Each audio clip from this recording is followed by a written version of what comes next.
8 अगस्त 1927 को ब्रिटेन की conservative party की सरकार ने एक आयोग की घोषणा की सर जॉन साइमन की अध्यक्षता में। इस आयोग को भारत के भविष्य के बारे में निर्णय करना था। भारत में क्या संवैधानिक सुधार किए जाएं और जो संवैधानिक सुधार किए जाएं उनकी रूपरेखा क्या हो, उन्हें कैसे लागू किया जाए, इस बारे में आयोग को अपनी सिफारिश सौंपनी थी और इसलिए आयोग ने भारत का दौरा करना जरूरी समझा। साइमन कमीशन जब भारत आया जनवरी 1928 में, तो भारत में उसका पुरजोर विरोध किया गया।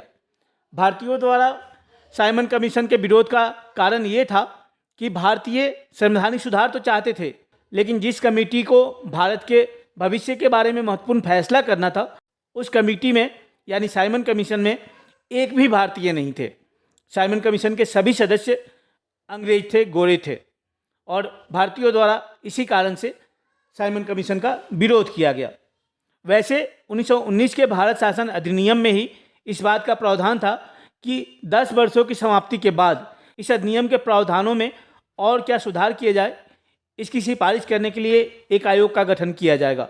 इस अनुसार वर्ष 1929 ईस्वी में इस प्रकार के आयोग का गठन होना था, लेकिन ब्रिटेन में तत्कालीन सत्तारूढ़ कंजर्वेटिव पार्टी को लगा कि भारत जैसे महत्वपूर्ण उपनिवेश के मामले को अनुभवहीन लेबर पार्टी के हाथों में सौंपना खतरनाक होगा।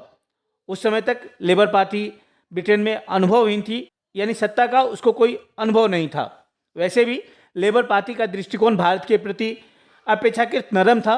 भारत जब आज़ाद हुआ उस समय भी लेबर पार्टी ही ब्रिटेन में सत्ता में थी। 8 नवंबर 1927 को साइमन कमीशन के गठन की घोषणा की गई और आयोग ने वर्ष 1928 के शुरुआती दिनों में भारत का दौरा करना शुरू किया।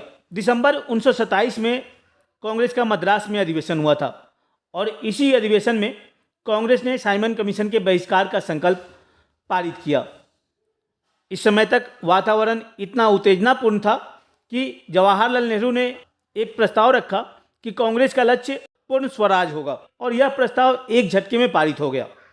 इसलिए अगर ये पूछा जाए कि पूर्ण स्वराज का प्रस्ताव पहली बार कांग्रेस के किस अधिवेशन में पारित हुआ था, तो इस प्रश्न का सही उत्तर होगा दिसंबर 1927 के मद्रास अधिवेशन में। 3 जनवरी 1928 को साइमन कमीशन के सदस्य बंबई पहुंचे और उसी समय से उसका विरोध शुरू हो गया। सभी प्रमुख नगरों और कस्बों में हड़ताल मनाई गई। लोगों ने सामूहिक प्रदर्शन किया।